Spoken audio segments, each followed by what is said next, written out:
Toma! Yes! Pero, Ang yun. tawag namin yan, golf. Gulping. Oo. Gulp, Gulping. gulp, gulp. Oo. Diba? Okay, alak.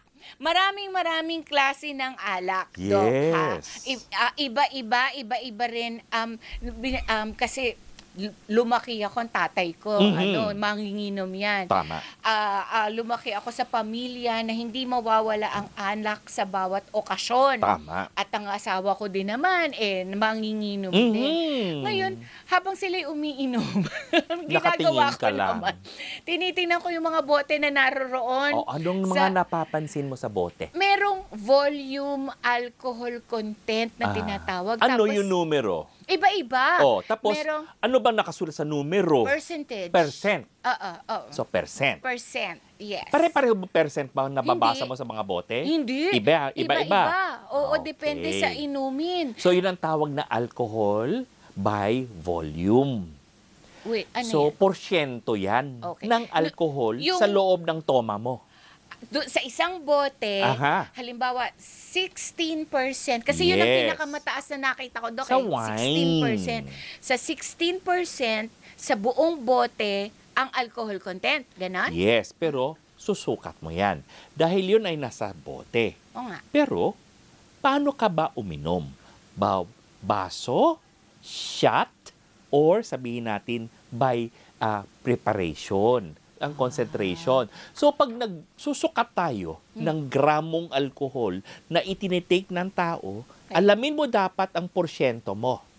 Okay? Tapos, alamin mo rin yung content. Sabihin natin yung beer. Ang beer kasi, sabihin natin... Yun ang karaniwan kasi. yung beer na pandak, no? Ah. Yung brown ng bote. Ah. Ito na, 330 ml yan. Okay. Yung standard, dahil Standard, kasi ha? meron ngayon yung hindi si malaki, ha? Hindi yung family size, ha? Hindi yung pulang kabayo. Wala. Saka yung sobrang grand ba? Hindi ganon, ha? Hindi, ha? So, 330 ml yan, Tita Winnie. Okay. Ang porsyento ng bawat beer natin, Ay? 5. 5%. Pero, ang beer kasi, inuubos yung buong bote. Oo. Dahil umiinom tayo sa Tapos bote. ayaw nilang naglalagay ng yelo. Yes, pwede Dapat naman. Oo. malamig Tama. yung bote. So, ang ginagawa natin, ilan ang volume na inubos mo? 330. Anong porsyento mo? 5%. So, imumultiply mo yung dalawa. 330 times 5 divided by 100. per Makuku- ml. By 100. Yun ang factor sa formula. Okay. Okay? Ang makukuha mo, 16.5 or yung itong tinatawag na pure ethanol sa loob. Ethanol? Di ba nilalagay Dahil yan yun- sa gasolina? Oo. Pero itong ethanol, ito yung tinatawag natin na iniinom natin na alcohol. Okay. Dahil yung alcoholic beverages, ethanol ang component niya sa alak. Okay. Pero ano ba ang density ng alcohol? May factor din yan sa mathematics, no? 0.789. So yung 16, i-multiply mo sa 0.789. Sumo total, ang kanyang product ay makiking 13 grams. Ibig sabihin, sa bawat bote ng beer, 13 grams ang nakukonsumo mong alcohol. Ganon Laki din dun, sa ah. wine. Okay. Kasi ang wine, Tita Winnie, iba-iba ang percent. Pero hindi naman, usually, sa wine, hindi mo naman inuubos yung Kaya buong nga, bote. importante naman itong porsyento. Ang tamang pagsukat sa isang wine glass 150, 150. So, 150 times, sabi tayo, 14% divided by 100, magukuha mo yung number, yung dividend niya, tapos, i-multiply by 0.789, sumo total product, yan ang gramo mo. So, kung itong alcohol na ininom mo, sabi na natin 12%, ay may 14 grams sa 150. Yan ay wine at beer lang. Meron ka pang gin. Yan, ang Gin gin bulag, whiskey, sabi. yun, 40%. 40%. Alam mo ang problema ko sa pagbibilang nito mga porsyentong ito sa mga local natin, mga alcohol. Okay. Dahil wala ngang percent. Walang alcohol by volume. Alam mo naman, Wala. Pinoy, may lambanog. Ay, oo. Ay, oo, ginagawa yan ng tatay ko dati, lalagyan ng chewing gum. Yeah. Alam ko yun. Di ba? Yes. Tapos mga 3 buwan, nandun sa ilalim ng lababo namin. Alam mo ba anong brand ng chewing gum? Alam mo naman Ay, yun. oo naman, di ba? juicy. Para daw Yan, mabango. So may lambanog, may basi. Basi is from, sa Ilocos yan, sugar cane din yan. Meron din tayong yung tuba. Narinig mo yun, diba? May panggasi doon sa Mindanao naman. Iba pang uri wine na mula sa rice, sa bigas, saka sa cassava. Pero itong klase ng mga ito, well, traditionally made at home. Made at right? home. And that is your concern. Wala kasing alcohol content na nakalagay. Paano kung uminom? Ay, bari-barilis. Yan nga. Yun ang problema. Pero ngayon, meron ng commercially made na lambanog, Hindi tuba, yes, meron tayong commercially available sa mga wine. Ine-export pa nga. Yun, sa mga spirit shops, sa mga wine shops, meron. Pero kahit ngayon, sa Meron oras pa na ito, rin, meron pa rin tayo sa ating mga local, rural areas. Totoo. Bakit natin dapat alamin ng porsyento? Bakit inuna kong computation? Bakit ganun ka-importante? Dahil malaki ang epekto ito sa kalusugan ng tao, kagaya ng blood pressure, timbang mo, tulog mo, okay? Pati na yun atay mo, alam mo na yan. Pati yun, Yung atay ko, alam ko. relasyon mo sa tao, relationships. Because alcohol can destroy relationships. Yeah. Di ba? Oo naman. And of course, meron itong epekto sa ating trabaho, work, and Right. the risk of developing cancer. Meron din pang neurological Yes. effect. Kung sabihin mong effect, unahin na natin yung anong effect ito sa body mula sa taas hanggang baba ng katawan. Brain, Okay, break. brain. Dahil may epekto ito sa judgment mo. Oo. Okay? Yung clarity mo, reaction mo, reflexes mo, Yeah. mas mabagal. Coordination, speech, hindi ba? Garalgal kan magsalita. Meron kasing eto Doka, hindi ko pa na may sinasabi kasi sila. Pagka daw nalalasing ang tao, nawawala sa sarili at pag kinabukasan, pagkagising di na matandaan kung ano nangyari. Dahil may epekto sa memory. Pero ako, Dok, nalasing din naman ako nung araw. Okay. Nakaka-anim na gin and tonic ako sa isang okasyon, Sa isang diba? okasyon. Naranasan ko rin malasing. Pero, although cloudy yung aking consciousness Yes. at that time, I still know Yes. what I am doing and what happened. Yes. Bakit yung iba, hindi nila alam? Because you are a social drinker. Oo naman. Dahil ito, unahin na, Since tinanong mo ito, Tita Winnie, Kasi brain. nasa brain tayo eh. Brain. Ito yung 3 levels of drinking. Okay? Nandyan, sa social drinking, yun, okasyon-okasyon lamang. Oo naman. Hindi natin ginagamit yung alak bilang coping mechanism. Oh, yeah. Hindi ginagamit itong alak para makalimot. Okay. Hindi ginagamit ang alak na para makatulog. Okay. Hindi ginagamit ang alak na para lumakas ang loob. Okay. Okay? Dahil social drinker. So, yung mga nabanggit po, parang dependent na yan sa alcohol. Dahil pag yan ay ginagamit mo para matulog, para makalimot, para makakope sa mga problema, hazardous na yan. Risky pattern na yan. Wow. Okay? Ibig sabihin, mabilis kang uminom. Pinapalabas mo, kaya kong tumuma, maski na hindi ako nalalasing. Pero hindi mo alam yung behavior mo, yung speech mo. Medyo garalgal na. Dahil ang transmission ng impulses ng nerve, medyo bumabagal. Nag-slow down eh. Okay? May epekto rin ito sa pagdaloy ng dugo sa utak at sa puso. Babalikan natin yung puso mamaya. Yes. Kaya itong hazardous, ito'y ginagamit to remove thoughts, to remove anxiety. Intentional. Dahil ito ay risky behavior na alam niya. Alam niya anong epekto ng alak. Oo nga. Para makatulog ako. Ilan na ba ang pasyente na tanggap ko sa clinic? Ba't ka umiinom? Doc, 2 bats, 3 bats. Bakit? Para makatulog. Normal ba? Para sa meron pa ako narinig, Dok. Pampagana kumain. Yun nga. Dahil ito Nakakagana ba talaga siya kumain? Kasi ang pait-pait. Yan ang ginagamit nilang rason, Tita Winnie. Rason. Ginagamit itong rason, pampatulog. Not kung ang inumin ay parang makatulog, di lahat, yan ang prescription na lang sa insomnia. Hindi ba? Inom ka na lang. Kaya nagiging risky Mga 3 behavior. bottles a day. Yun yung second level. Pero yung third, yung talagang grabe na, yun yung tinatawag na alcohol use disorder. Alcoholic na non-stop na. Nagsimula ng umaga, tayo nagkakapid, inumin na siya. Alcohol na. Oo, yung uncle ko, yung kinikwento ko sa'yo, ganyan. Yes. So, ito ay nakakalimutan na niya ang sarili niya, na ang buhay niya ay may meron pa siyang trabaho, meron siyang pamilya, meron siyang dapat gawin. Pero may mga alcoholics, Dok, na hindi nagagawa yung ganyang mga kailangan gawin unless na nakainom sila. Because they are alcoholic. They are alcohol dependent. Ang gasolina nila, ang nutrition nila, ang pampatulak nila ay alak. And that is a disorder. That is a kind of addiction. It's a dependence. But their product is positive. That's not good. The end does not justify the means. Just because you can accomplish things while you're drunk doesn't mean that it is good. Sabihin mo, artist kasi. Kailangan ko ng imagination. Kailangan ko ng inspiration. But why alcohol?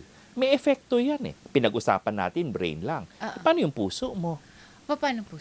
Di tataas ang BP. Hindi, sabi ko nga sa'yo sabi nga nila, kailangan pagka may problema ka sa Sige puso. Nga, sino nagsabi? Hindi ko alam. Meron ba? Sabi ng unang... Isang glass ng red wine before sleeping. Pero are you sure na wala kang kondisyon sa puso? Wala ka bang gamot na kakontra si alcohol? Dahil minsan, di ba, may uminom ng alcohol, pulang-pula. Oo nga. Di ba? Pulang-pula dahil nagbukas ang blood vessels. So, mas maraming daloy ang dugo. Hindi dahil epekto ng alcohol lang yan mismo sa iyo eh. May epekto yan sa iyong ugat.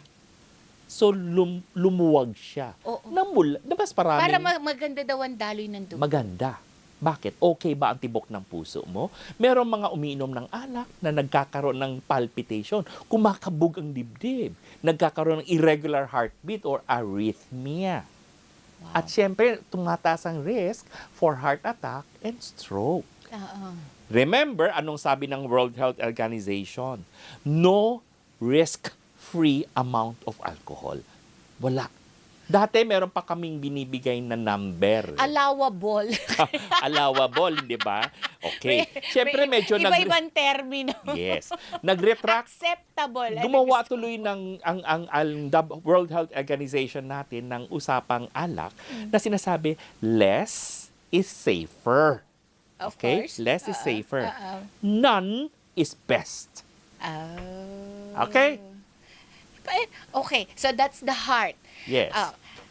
Marami pa. Ito conditional question attorney.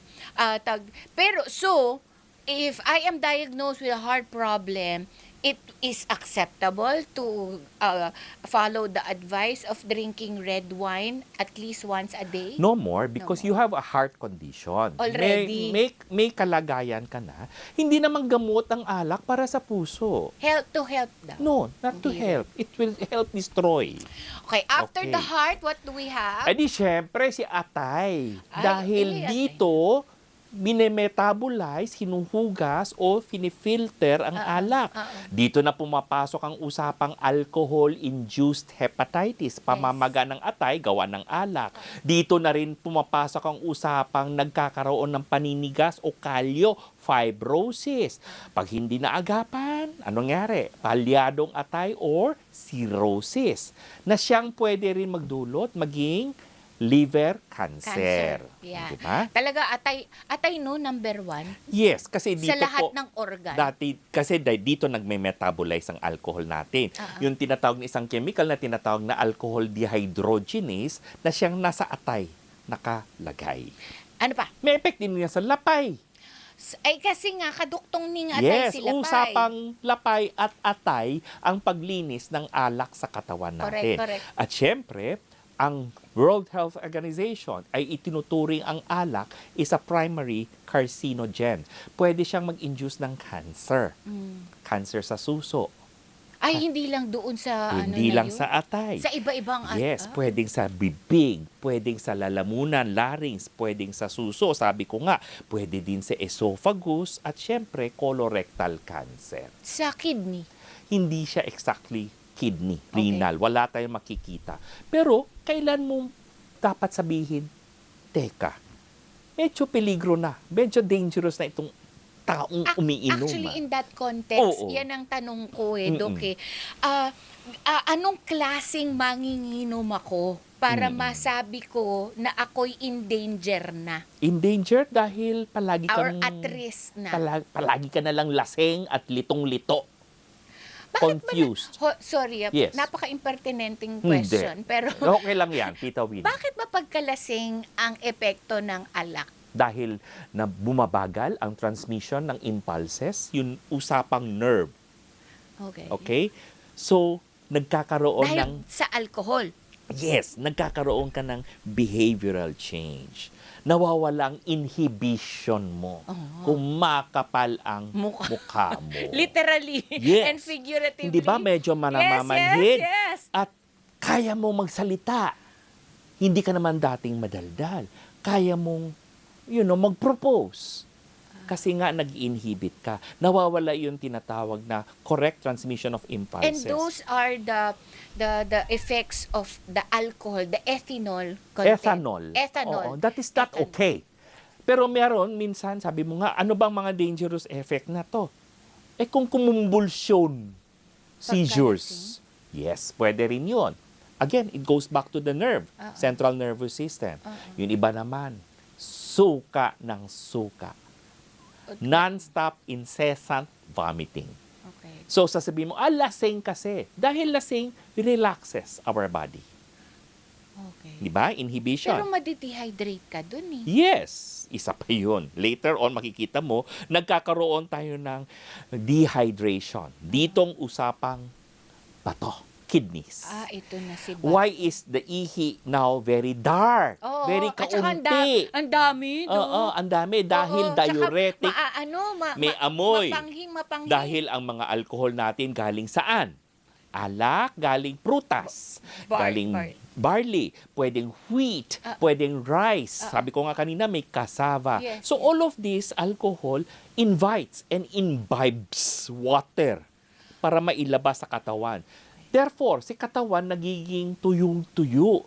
Ihi ka naman ng ihi. So iniisip mo, naka-8 bote ako. Ang dami kong ininom. Maganda yun na ilalabas ko yung Akala mo nadumi. lang, 8 bote ang ininom mo, inagawan ka naman ng 10 basong tubig ng katawan. Nakailangan mo. Nakailangan sa katawan mo. Kaya nga, after the 3rd bottle, nakakabalik ka na sa kasilyas ng siguro 8 beses. May mga mixture doc na there are occasions Mixed rather drinks, cocktails. na not just cocktails. Okay. Yung mix 'di ba? Ng para flavors.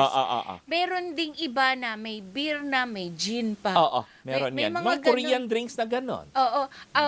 Di mas deadly yun. Yes, di siyempre, doble ang computation mo. Hindi ba? May alcohol volume by volume. Meron kang, sabihin natin, meron kang Korean drink, meron kang beer. Lahat yan, bawat isa bibilangin Yung mga mo. ladies drink, okay ba yun? Ladies drink, terminong 70s na yan. Cocktails na yan, Tita Cocktails Winnie. na ba tawag? Cocktails na tawag ngayon. Ladies drink ka tawag eh. Hindi ba, in ladies drinks, yung Tom Collins, Margarita, sangria. Oo, ganon. Ano ang mga tropical sangkap? punch. Ang sangkap ng margarita, meron siyang tequila sa loob. Oo. Ang sangria, meron white or red wine. So, ganun pa rin ang bilang natin. Though nagiging mixed drink siya, nagiging ladies drink siya, Nadidilute nagiging cocktails, hindi. Hindi. Gaanong kadaming nilagay kong rum? Gaanong karaming nilagay kong gin? Magsusukat din tayo. Okay. Sa bawat sangkap na nilagay mo sa drink mo, siya'y mag-add total ng iyong alkohol na pinasok. Kaya akala mo, sarap, ang bango, lasang pinya. Di ba? May ano ba, meron pa rin sabi, sorry, sandali lang po sa question may hangover ka kinabukasan. Salubungin mo din daw ulit ng alak para hindi Wag masyadong The moment na meron kang hangover, ibig sabihin tuyong-tuyo ng katawan mo, hirap na ang iyong mga nerves sa mga ugat mo, humihingi ni sila na ng saklolo sa iyo. Oh, wow. Okay? Dahil nagtatag na siya sa brain mo. Ang brain mo ay lumulutang sa loob ng bungo. Remember that, Yes, Tita Winnie? yes. Meron tayong cerebrospinal fluid of which major component is water. And yet, uminom ka at tinuyo mo Pati sarili ba mo. yun natutuyo? Bakit hindi? Bakit hindi? Kaya ka nagkakaroon Kasama ng pala yun? Yes, kaya may hangover ka. Remember that. And if you look at yourself, naalala mo ba kahapon lahat ng pangyayari? Ay, nako, nagiging prunes din pala ang utak. Si Ma'am C, may question. Hi po, good afternoon, Doc. Anong question ni Ma'am C? Pwede po ba itry na gawin pampatulog? Meron siyang qualifier, Doc. Paminsan-minsan ang mga inumin na may konting percent ng alcohol. Halimbawa po, yung may mga flavored beers. Yes. Kung nahihirapan po makatulog sa gabi ang isang taong hindi naman po alcohol drinker. Ang tanong, gaanong kadalas ang minsan? Number one, pelikula yan. Pero sa totoo lang, kahit kailan ang alak, ang alcohol o beer ay hindi itinuturing pampatulog. The moment nagsimula ka gamitin itong tinatawag na low percentage fruit flavored na inumin na may alcohol, ito na ang simula ng alcohol dependence. So there is no... No excuse for you to drink alcohol just to sleep. Okay. And in that context, there is no truth in some claiming that this alcohol drink is from fruit and it can cure you of something. No. No. Yes, all alcohol is from a product of something. Product of rice, product of cassava, from fruit fermentation. and everything. Yes, yes. Pero endpoint, ano ang dinevelop niya? Ano ang produkto? Ethanol. Pa rin. Na siyang Oh, yeah. Okay. Si Marvin ng North Caloocan, ang question ni Marvin, totoo po bang nakakalaki ng tiyan o belly fat ang beer? dahil ang mga inumin natin, alcohol, ay very high in calorie. Ang pinag-usapan lang natin dito ay percent alcohol at yung nakakasira sa katawan. Hindi natin pinag-uusapan pa gaano kadaming calories. Kaya yung ibang tao nabubusog sa alak. Pero walang nutritional value. Okay. Si Jojo ng Cavite, okay lang po ba yung binge drinking after months na walang alak? Hindi. Dahil hindi naman bangko ang katawan mo. Hindi problema yung parang minsan ka lang magdeposito ng malaking volume. Maski na kayo po ay minsan lang uminom. Sabihin natin mga okasyon ng Pilipino, di ba? Fiesta, birthday, kasal, binyag at iba pa. Hindi po yan rason para uminom ng maramihan. Hanggang sabihin natin kung may okasyon. Para sa akin, 2 is the maximum number. 2 bottles of beer? Yes, anything. Or two glasses? 2 glasses of wine or 2 shots. Pag yung mga hard, hanggang shot lang. Ang bawat shot ay dapat ilan lang. 1 jigger is 30 ml. 2 kutsara lang. Yung mga martini, yung mga... Ganun pa rin. Ganun pa rin. Kaya, alam mo, salitang alak, dapat A-L-A-K. Sige, go, Tita Winnie, tanungin mo. Ano pa yan? Ay, alak. Alamin Alak, dapat, A. alamin mo yung content ng alcohol na iniinom mo. Okay. L mo, limitahan mo ang pag-inom mo. Siyempre, ang A mo, alagaan mo sarili mo. At K, kumonsulta ka na kung hindi mo na kaya. Nasa Facebook at TikTok si Doc. Gamitin lang po ang ating official username at Doc Dennis Official. Yun lang po. Pwede kayo magtanong.